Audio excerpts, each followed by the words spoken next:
Hi hello everyone, எல்லோரும் எப்படி இருக்கீங்க? நல்லா இருக்கீங்களா? எல்லோருக்கும் வணக்கம். Welcome back to my channel என் சமையல் அறையில் சத்யா. எல்லாருமே தீபாவளி ஸ்வீட்ஸ்லாம் செய்ய ஆரம்பிச்சிருப்பீங்க. இன்றைக்கி நம்ம வீடியோவில் ரசகுல்லா எப்படி செய்யணும்னு தான் பார்க்க போகிறோம். ரொம்ப ஈஸியாக ஒரு 5 நிமிஷத்துக்குள்ளே ரசகுல்லா செஞ்சிடலாம்.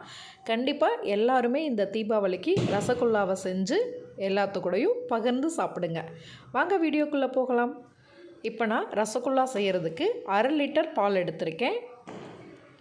பாலை நல்லா காய்ச்சி எடுத்துக்கலாம். இப்போ பால் பொங்க போகுது. இப்போ அடுப்பை சிம்மில் வச்சுக்கணும். அடுப்பை சிம்மில் வச்சுக்கிட்டு 2 டேபிள் ஸ்பூன் வினிகர் ஆட் பண்ணிக்கிறேன். சப்போஸ் உங்கள்கிட்ட வினிகர் இல்லை அப்படின்னா நீங்கள் ஒரு எலுமிச்சம்பழ சாறு ஆட் பண்ணிக்கலாம். இப்போ வினிகரை ஊற்றுனதையுமே பால் நல்லா திரஞ்சிரும். எப்படி திரஞ்சிருச்சு பாருங்கள். ஒரு 2 மினிட்ஸ் அடுப்பை சிம்மில் வச்சு இந்த மாதிரி கிளறி விட்டுக்கணும். இப்போ அடுப்பை ஆஃப் பண்ணிடலாம். பால் நல்லா திரஞ்சு வந்துருச்சு. இதை நம்ம வடிகட்டி எடுத்துக்கலாம்.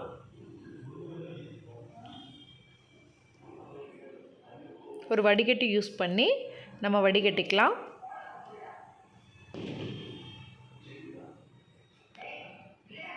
ஒரு ஸ்பூன் வச்சு நல்லா ப்ரெஷ் பண்ணி விட்டிங்கன்னா அதில் இருக்க தண்ணி எல்லாமே நல்லா வடிஞ்சிரும். இது வடிஞ்சதுக்கப்புறம் நம்ம நல்ல தண்ணி ஊற்றி இன்னொருக்கா வாஷ் பண்ணணும். ஏன்னா நம்ம வினிகர் ஆட் பண்ணியிருக்கங்காட்டி வினிகரோட ஸ்மெல் இருக்கும். லெமன் ஆட் பண்ணாலும் சரி, வினிகர் ஆட் பண்ணாலும் சரி, நீங்கள் நல்ல தண்ணியில் ஒரு டைம் வாஷ் பண்ணிடுங்க. நல்லா வாஷ் பண்ணிவிட்டு தண்ணி சுத்தமாக இல்லாமல் எடுத்துக்கலாம். இப்போ தண்ணி சுத்தமாக வடிஞ்சிருச்சு. இதை ஒரு பிளேட்க்கு மாற்றி நல்லா பிசைஞ்சு எடுத்துக்கலாம். நம்ம எந்த அளவுக்கு பிசைஞ்சு எடுக்கிறோமோ அந்த அளவுக்கு ரசகுல்லா நல்லா சாஃப்டாக இருக்கும். நம்ம அழுத்தி பிசைய தான் நம்மளால் உருண்டை பிடிக்க முடியும்.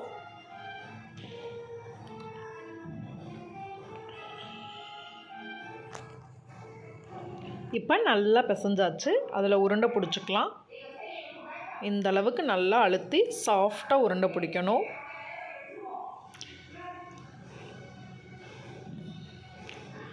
இதே மாதிரி மற்ற எல்லாத்தையும் உருண்டை பிடிச்சிக்கோங்க. உருண்டை பிடிக்கிற ப்ராசஸ் மட்டும்தான் கொஞ்சம் கஷ்டம். நல்லா அழுத்தி கெட்டியாக உருண்டை பிடிச்சிக்கணும். நான் எல்லாத்தையும் உருண்டை பிடிச்சிட்டேன். அடுத்து இதுக்கு தேவையான சுகர் சிரப்பு ரெடி பண்ணிடலாம். நான் 1/2 லிட்டர் பாலுக்கு 3/4 டம்ளர் சுகர் எடுத்திருக்கேன். இது கூட 2 டம்ளர் தண்ணி ஆட் பண்ணிக்கிறேன். 3/4 டம்ளர் சுகருக்கு 2 டம்ளர் தண்ணி கரெக்டான பதம். சப்போஸ் 1 டம்ளர் சுகர் எடுத்தீங்க அப்படின்னா 2 டம்ளர் தண்ணி ஆட் பண்ணிக்கோங்க. இந்த சுகர் சிரப்புக்கு பதம் எதுவும் தேவையில்லை. சுகர்லாம் நல்லா கரைஞ்சி தண்ணி கொதிச்சா போதும். இது கூட 2 ஏலக்காயை தட்டி சேர்த்திக்கலாம். ஏலக்காயோட ஃப்ளேவர் வந்து ரசகுல்லாவுக்கு நல்லாயிருக்கும். அப்படி இல்லை அப்படின்னா நீங்கள் வெண்ணிலா எசன்ஸ் கூட 1/2 டேபிள் ஸ்பூன் ஊற்றிக்கலாம். அதுவும் சூப்பராக இருக்கும். இப்போ சுகர் சிரப்பு ரெடி ஆயிடுச்சு. இதில் நம்ம ப்ரிப்பேர் பண்ணி வச்சுருக்க அந்த உருண்டை எல்லாத்தையும் எடுத்து போட்டுடலாம். 10 நிமிஷம் இந்த சுகர் சிரப்போட ரசகுல்லா எல்லாமே வெந்துட்டாலே நமக்கு ரசகுல்லா ரெடி ஆயிரும். எல்லா ரசகுல்லாவையும் ஆட் பண்ணிட்டோம். நம்ம ரொம்ப கரண்டியை வச்சு தொலாவி விடக்கூடாது, ஏன்னா உடஞ்சிரும். ஸோ வேக வச்சுக்கணும். இப்போ நல்லா ஒன் சைடு வெந்துருச்சு. எல்லாத்தையுமே இன்னொரு சைடு திருப்பி விட்டுறலாம். உடையாத அளவுக்கு பார்த்துக்குங்க. ரசகுல்லா எதுவுமே உடஞ்சிடக்கூடாது. மூடி போட்டு கரெக்டாக 10 மினிட்ஸ் வேக விடுங்க போதும். இப்போ 10 மினிட்ஸ் ஆயிடுச்சு. ஓப்பன் பண்ணி பார்க்கலாம். நம்மளோட ரசகுல்லா எல்லாமே சுகர் சிரப்பை உறிஞ்சி சூப்பராக வெந்திருக்கு. பாருங்கள், ஜீராக்குள்ளே எவ்வளோ அழகாக இருக்குதுன்னு. எல்லாமே சாஃப்டாக நல்லா வெந்துருச்சு. பாருங்கள் எந்த அளவுக்கு சாஃப்டாக இருக்குன்னு. இந்த ஸ்டேஜில் அடுப்பை ஆஃப் பண்ணிவிட்டு ரசகுல்லாவை அப்படியே ஜீரா கூட 1 ஹவர் ஊற விட்டுருங்க. ஓகே ஃப்ரெண்ட்ஸ், நம்மளோட ரசகுல்லா ரெடி ஆயிடுச்சு. கண்டிப்பாக நீங்களும் இந்த மாதிரி ட்ரை பண்ணி வீட்டில் இருக்கவங்களோட தீபாவளியை என்ஜாய் பண்ணுங்கள்.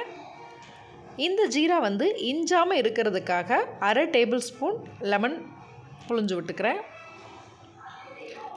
ஓகே ஃப்ரெண்ட்ஸ், நம்மளோட சூப்பரான ரசகுல்லா ரெடி ஆயிடுச்சு. நீங்களும் ட்ரை பண்ணி பார்த்துட்டு உங்களுக்கு எப்படி வந்துச்சுன்னு எங்கூட கமெண்ட்டில் ஷேர் பண்ணுங்கள். இந்த வீடியோ உங்களுக்கு பிடிச்சிருந்துச்சுன்னா வீடியோவை லைக் பண்ணிக்கோங்க. கூடவே உங்ககிட்ட ஒரு அன்பான ரெக்வெஸ்ட், நம்ம சேனலில் போடுற வீடியோஸ் எல்லாம் உங்களுக்கு பயனுள்ளதாக இருக்கும்னு நீங்கள் நினச்சிங்கன்னா நம்ம சேனலை சப்ஸ்கிரைப் பண்ணி உங்கள் சப்போர்ட்டை எப்போயும் எனக்கு கொடுங்க. அனைவருக்கும் இனிய தீபாவளி நல்வாழ்த்துக்கள். எல்லாருமே சேஃபாக தீபாவளியை கொண்டாடுங்க. ரொம்ப பாதுகாப்பாக இருங்க. ஓகே ஃப்ரெண்ட்ஸ், மேலும் இதுபோல் நல்லதொரு வீடியோவில் சந்திப்போம். அதுவரை உங்களிடமிருந்து விடைபெறுவது உங்கள் சத்யா. இந்த நாள் உங்களுக்கு இனிய நாளாக அமையட்டும். நன்றி, வணக்கம்.